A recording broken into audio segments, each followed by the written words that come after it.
Hi, second grade. You just listened to a read aloud about Johnny Appleseed. And in my video today, we are going to learn more about this person.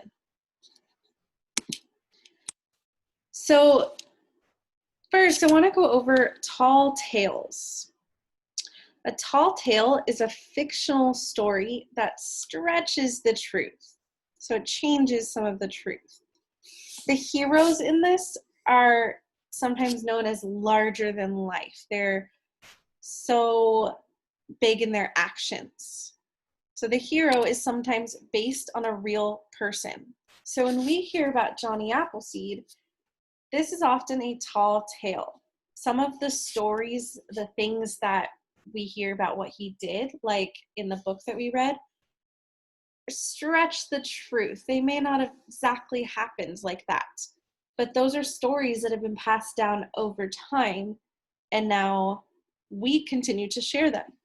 But the story of Johnny Appleseed is based on the real person, John Chapman. So today we're going to focus on some facts, some things that can be proven true so that we know are true about John Chapman. So John Chapman was born September 26, 1774. That is actually tomorrow.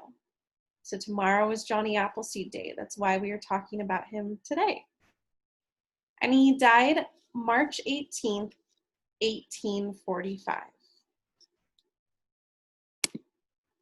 So like I just said, John Chapman grew up in the late 1700s and early 1800s. So when I looked up pictures of that time period, this is what I found. This is kind of shows the clothes that they would wear. Notice the pictures are not in color. They did not have colored pictures like we do now. And here's some more pictures. Notice horse, a lot of nature around. There's another horse. So Johnny was a pioneer. But what's a pioneer? A pioneer is someone who leads the way into a land not known to them. Pioneers traveled westward, so west in the United States, by walking in covered wagons and in flatboats. So they went to areas of the United States that people hadn't been to before. They were the first people that went there, and Johnny was one of those people. So here's some pictures of pioneers, people traveling with horses and these covered wagons. Here's another picture of a covered wagon and then a flatboat. So it looks just like it sounds. It's a flatboat.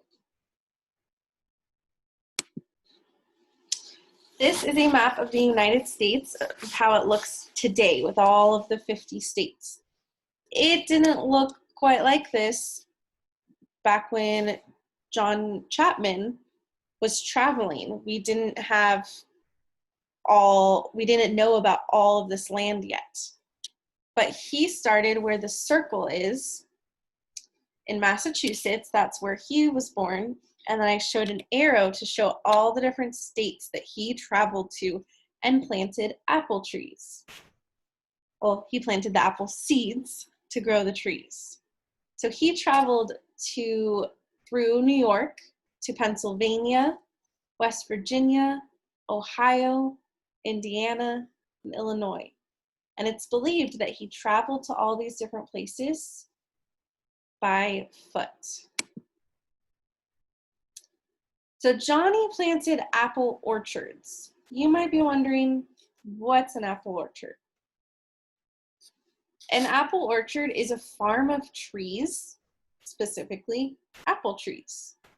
So the trees are planted by people with the purpose to grow and distribute, which means to give out apples for food. So here are two pictures. You can see the trees are planted in a line, and you can see all of those apples. So John Chapman planted apple trees to create apple orchards. He wanted there to be all these trees and apples available for people to eat. So what did Johnny Appleseed bring with him on his travels that the stories tell us that we think is true?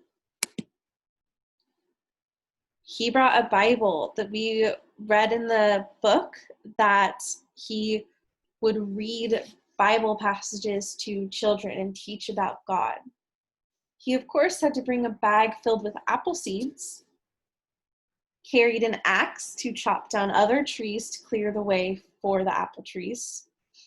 He's known for having a pot on his head, and that he also used that pot to cook. And then maybe he had a walking stick, a stick that he held onto while he walked. And I gave this one away already, but how did Johnny Appleseed travel? Did he travel by horse and wagon? By car? By bike? No, not by those two, because they didn't have cars and bikes back then, or at least the type that we have. He walked. So he traveled by foot. And what did Johnny Appleseed do when he traveled? Think back to the story that we read. He dropped apple seeds for trees to grow. So he made more nature. He gave clothes to people in need. He helped take care of animals. We can assume that he ate apples since he planted them. And he read the Bible to people.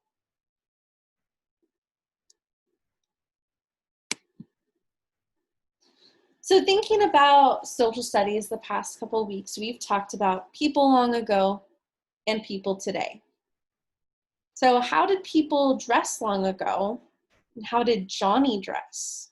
Let's take a moment to look at this picture, which isn't actually Johnny Appleseed. It's a person and a little girl that are recreating Johnny Appleseed. So Johnny might have worn overalls, and based on the story that we read, and if you've heard other stories about him, he might have dressed in like rags. He wasn't one to really worry about clothes. He wanted to more so worry about nature. People also may have worn hats. And long ago, some people may have dressed in really fancy clothes, like how we saw in our social studies book. So in suits and really nice dresses. But others, like Johnny, may have dressed in more dirty clothes. So those are people who might be working outside more. So let's think, why was Johnny Appleseed important? Why are we talking about him? Johnny Appleseed was important because he walked across the United States.